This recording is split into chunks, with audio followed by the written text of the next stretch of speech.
Hola, hola. Hoy les quiero hablar de un tema que es muy prevalente, pero es difícil de identificar, que es el bloqueo emocional y las consecuencias que tiene a nivel físico y psicológico.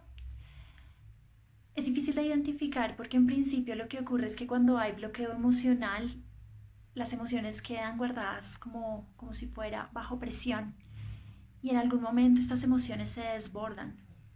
Y la evaluación que hace la persona es, por supuesto, yo soy muy emocional y lo que tengo que hacer justamente es bloquear más las emociones, invertir toda esa energía en controlar las emociones y bloquearlas, mantenerlas allí guardadas y que no se salgan y no se desborden, porque justamente esto es lo que me hace sufrir.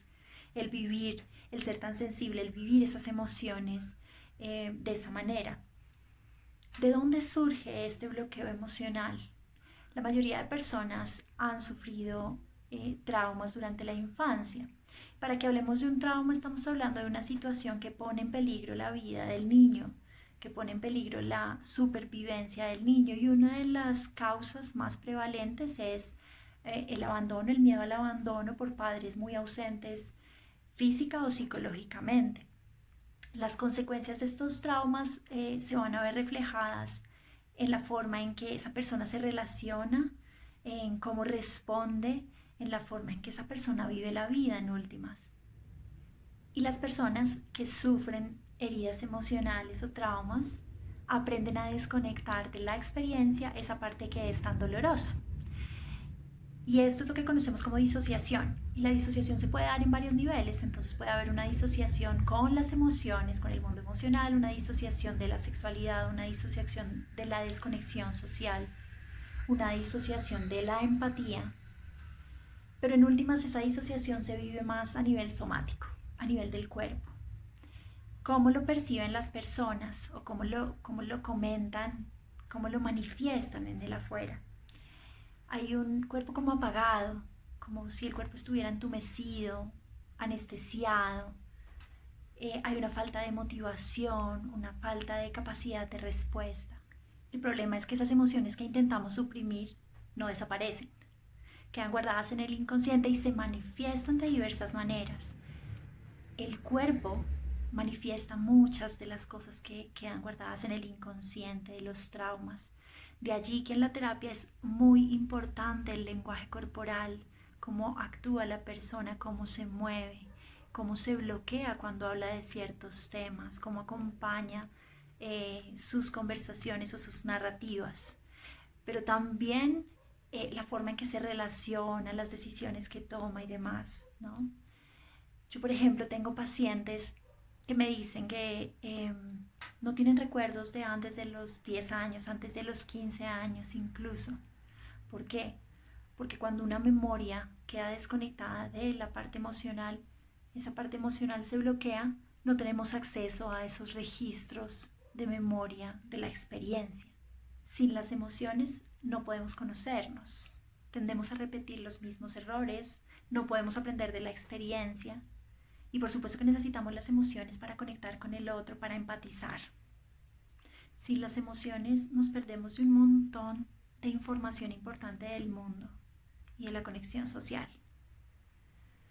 Pero además de eso nos sentimos agotados porque usualmente cuando intentamos suprimir emociones, controlar emociones, contener las emociones, utilizamos mucha más energía. El sueño se torna inquieto, un sueño no reparador. La depresión está ligada a su presión emocional.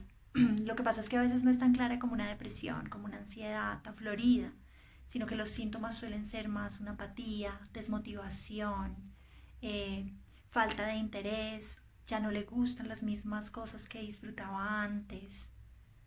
Entonces, sí, se siente como una falta de felicidad y falta de sentido. Y esta presión que se genera del controlar las emociones puede volcarse hacia la misma persona. Entonces esta persona genera ira contra sí misma, culpa, y esta explosividad le genera una evaluación negativa de sí mismo, como que está fallado, como que es una persona que no se puede controlar. Y existen dos formas de compensar esa desconexión emocional. Por un lado, la persona se vuelve fría, se vuelve insensible, se vuelve distante y se aísla. Y la persona normalmente se echa el cuento de que está mucho mejor sola. pero los seres humanos estamos diseñados para regularnos emocionalmente a través del contacto con los otros. Es decir, que esa persona se estaría privando de una de las herramientas más importantes con las que contamos de regulación emocional. Y por otro lado, entonces estas personas se pueden volver hipersensibles. Y esta hipersensibilidad se expresa como una irritabilidad, una vulnerabilidad al rechazo, ven enemigos en todas partes, porque en últimas es como una herida que está abierta, que no se ha sanado, y con cualquier roce duele y duele muchísimo. De tal manera que es fundamental el trabajo de conexión con el mundo emocional. Y mucho más en un mundo que premia la razón, la lógica, el intelecto y castiga la sensibilidad.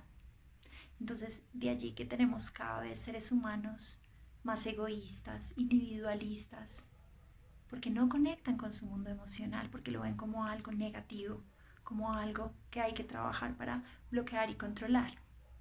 Es muy importante que el terapeuta identifique este bloqueo emocional para que la persona pueda trabajar en esa falta de motivación y vuelva a cobrar sentido, el sentido de la vida.